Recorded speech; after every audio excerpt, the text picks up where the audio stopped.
হিরণময়, আমাদের তো স্কুলে যেতে অনেক দেরি হয়ে গেল। স্যার আজকে আমাদেরকে অনেক মারবে। তোর বাবা, তুই বড্ড ভয় পাস। আমি আছি তো, দেখবি স্যার আমাদের কিচ্ছু বলবে না। তাড়াতাড়ি পা চালিয়ে চল তো।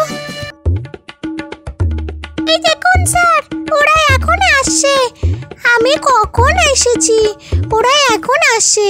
11টার সময় ক্লাস শুরু হয়। ওরা কি জানে না 11:30টার সময় এখানে এলো? কেন রে, তাতে তোর কি হয়েছে?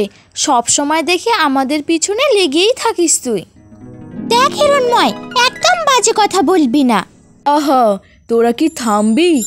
এমনিতে লেট করে এলি, এখন আবার এসব কেন? বসো বসো, তাড়াতাড়ি বসো। হিরণময়, ঝগড়াঝাটি করিস না, বসে পড়। আজকে এটুকুই পড়া রইল, কালকে তাড়াতাড়ি চলে আসবে স্কুলে সবাই। আমি কিছুতেই শান্ত হতে পারছি না, কিছুতেই শান্ত হতে পারছি না। আমি যে আমার প্রতিশোধ এখনো নেইনি। আমি গ্রামের সবাইকে উচিত শিক্ষা দেব। আমার সন্তান ছিল না বলে আমাকে বন থেকে তাড়িয়ে দিয়েছে। আমি সবার সন্তানদের উচিত শিক্ষা দেব, সবার কোল থেকে তাদের সন্তানদের কেড়ে নেব। এ কথা বলে কুমির বনের উদ্দেশ্যে রওনা দেয়। বনের পথ ধরে যেতে যেতে সেখানে ধবলিকে দেখতে পায়। এ মাসি, কোথায় যাচ্ছ? তুমি এতদিন কোথায় ছিলে? আমি তোমার বাড়ি কতবার গিয়েছি, কিন্তু তুমি তো বাড়িতেই ছিলে না। আর বলো না ধবলি মা, আমি তো আর এখানে থাকি না। আমি পাশের জঙ্গলে একটা বড় বাড়িতে থাকি। আর তুই জানিস সেখানে কত ঘাস, আর আমাদের এই বনে তো ভালো ঘাস নেই। তোদের তো খাওয়ার অনেক অসুবিধা হয় বল। ও মা, তোমাদের ওই বনে প্রচুর ঘাস বুঝি? এগো মাসি, তুমি ঠিক কথাই বলেছ। আমাদের এই বনে তো ভালো একটা ঘাস পাওয়া যায় না, তাই তো আমাদের ভালো করে পেট ভরে না। তাহলে দেরি করছিস কেন? তুই চল আমার সঙ্গে, আমি তোকে অনেক ঘাস খেতে দেব। কিন্তু মাসি, আমি তো মাকে বলে আসিনি, মা তো খুব চিন্তা করবে গো। না না ধবলি, তোর মা কিচ্ছু বলবে না। এখন তুই আমার সঙ্গে চল, তোকে আমি বিকেলবেলা বাড়িতে পৌঁছে দেব। আচ্ছা চলো। হিরণময়ের মা, দরজাটা খোলো। হিরণময়ের মা, দরজা খোলা আছে, ভিতরে চলে আসো।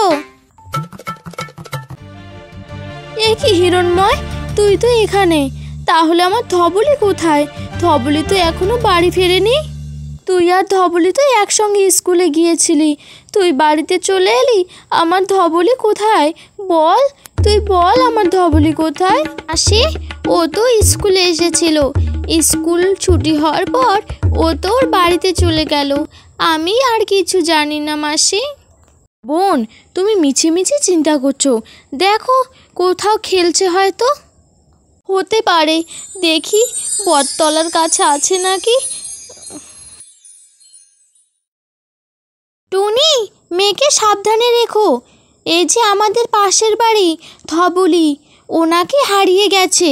2 দিন ধরে ওর মা পাগলের মতো খুঁজছে, কিন্তু ওকে কোথাও খুঁজে পাচ্ছে না। হ্যাঁ গো, আমি তো তাই ভাবছি, ধবলি কোথায় গেল? ওকে কেউ ধরে নিয়ে যায়নি তো? মা, ওরা তো নিচে ঘোরে, আর আমি তো নিচে ঘুরি না, আমি তো আকাশে উড়ে বেড়াই। আমাকে কেউ ধরতে পারবে না। বলা যায় না মা, কখন কার বিপদ কোন দিক থেকে আসে। তবু তুই একটু সাবধানে থাকিস। একই টুনির মেয়ে, তুই এখানে কি করতে এসেছিস এখানে? তুমি, আমি তো তোমাকে চিনলাম না, তুমি আমাকে চেনো কিভাবে? তোমার মা বাবা আমার খুব ভালো বন্ধু। শোনো টুনির মেয়ে, তুমি যখন আমার বাড়িতে এসেই পড়েছো, চলো বাড়ির ভিতরে চলো, একটু মিষ্টি মুখ করে যাও। বড্ড খিদে পেয়ে গেছে, যাই, এত করে যখন বলছে বাড়ির ভিতরে যাই। আহা, মাস্টার মশাই, আমি কি করব? সেদিন যে আমার মেয়ে আপনার কাছে পড়তে এলো, সে তো আর বাড়িতে ফিরে এলো না। মাস্টার মশাই, আপনি কিছু একটা করুন। জানি না ধবলির মা, কালকে গোটা বন খুঁজলাম, তোমার মেয়েকে কোথাও পেলাম না। আমি তো বুঝতেই পারছি না, আমরা সবাই বনে মিলেমিশে থাকি, আমাদের শত্রু কে হতে পারে? আর বনে যদি অন্য কেউ প্রবেশ করতো, আমাদের কারো না তো কারো চোখে তো পড়তো। ধবলির মা, তোমার মেয়েকে পেয়েছো? ধবলির মা, আমার মেয়েকেও খুঁজে পাচ্ছি না, জানি না কোথায় আছে ও। কেন হে টুনি, তুমি কেন তোমার মেয়েকে স্কুলে পাঠিয়েছো? তুমি জানো না ধবলি হারিয়ে গেছে, আবার তোমার মেয়েকে স্কুলে পাঠিয়েছো যে? ও স্কুলে যায়নি গো, ও একটু খেলতে বেরিয়েছিল, তারপর থেকে ও বাড়িতে ফিরেনি। ঠিক আছে, তোমরা সবাই চারদিকে ছড়িয়ে পড়ো, আমাদের বাচ্চাদের খুঁজতে হবে। মা, আমার বাড়িতে থাকতে একদম ভালো লাগে না, আমি স্কুলে যাব। আজ থেকে 5-6 দিন হয়ে গেল আমি স্কুলে যাই না, বন্ধু বান্ধবদের সঙ্গে মেলামেশা করি না। তোকে স্কুলে যেতে হবে না, তুই শুনিসনি ধবলিকে কে জানি ধরে নিয়ে গেছে। ওকে কেউ যদি ধরে নিয়ে যায় তখন কি হবে? তোকে স্কুলে যেতে হবে না। বাবা, আমাদের বনের সব ঘাসগুলো কেমন জানি মরে গেছে, এই বনে আর কচি কচি ঘাস পাওয়া যাবে না। দেখি পাশের বনে যাই। এ কি, বনের ভিতরে আবার এটা কার বাড়ি? দেখি ভিতরে গিয়ে। মামি, বলটা ছোড়ো, আমার দিকে ছোড়ো, আমি ধরবো। এ কি, বনে শুনলাম ধবলি আর টুনির মেয়ে নাকি হারিয়ে গেছে। এরা তো এখানে, গ্রামের সবাইকে এ কথা জানাতেই হবে। মামি, তুমি কত ভালো, তুমি একাই এই বনে কেন থাকো? মামি, চলো না আমাদের সঙ্গে, আমাদের বনে আজ থেকে তুমি থাকবে।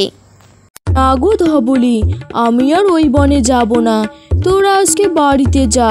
প্রায় 1 সপ্তাহ হতে চললো, তোদের মারা মনে হয় তোদের জন্য চিন্তা করছে।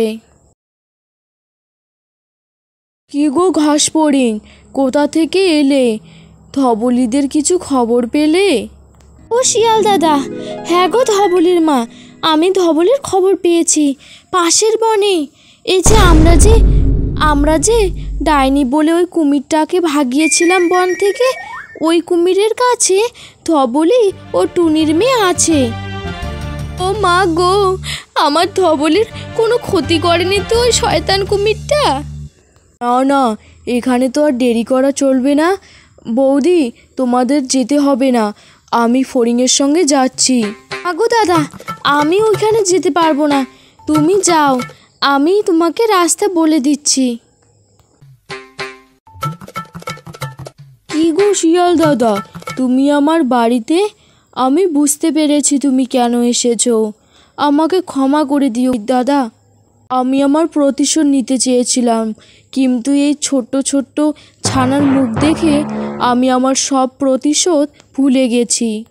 পারলে গ্রামের সব পশুরা যদি আমাকে ক্ষমা করে দেয়। না না কুমির, তুমি কষ্ট পেও না, আমি জানি তোমার সঙ্গে খুব অন্যায় হয়েছে, পারলে আমাদেরকেও তুমি ক্ষমা করে দিও। যাও, তুমি বাচ্চাদের নিয়ে এখান থেকে চলে যাও। কুমির, তুমি আমাদের বনে যখন খুশি আসতে পারো, তোমাকে কেউ কিচ্ছু বলবে না।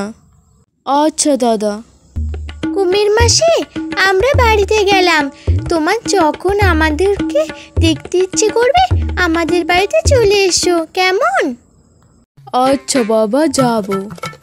মা, মা, মা, আমি বাড়িতে ফিরে এসেছি।